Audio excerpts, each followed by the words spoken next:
Sometime early next week, the date isn't quite set yet, the cardinals still have to decide, but the cardinals under 80 will gather in the Sistine Chapel for the conclave to elect the next pope. The first day of the conclave, every cardinal under 80, which are the ones eligible to vote, will come forward one by one to the front of the chapel, place their hand on the Bible, and swear an oath, number 1, to secrecy regarding the proceedings of the conclave, number 2, that their vote will not be influenced by governments, outside forces that have often interfered with conclaves in the past, and number 3, that if they're elected pope, that they will be faithful to Christ and his teachings. Then that first night, there is a single vote. Each candidate takes a piece of paper, he writes on it the name of the person he is voting for,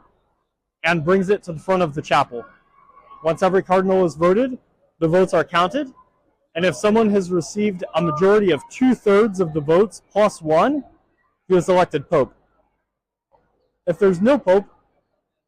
they'll go to bed for the night, returning to Casa Santa Marta,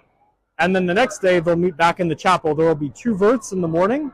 and 2 votes in the afternoon, a total of 4 votes per day, until the next pope is elected.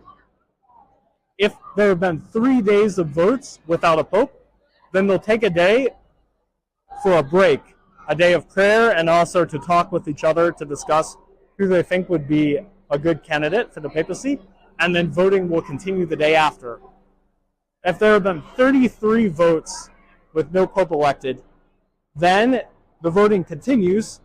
but only between the top 2 candidates, until one of those top 2 receives a majority of 2/3 plus 1 and becomes the next pope.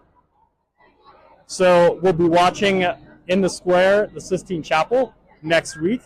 to see who the next pope will be for the Catholic Church.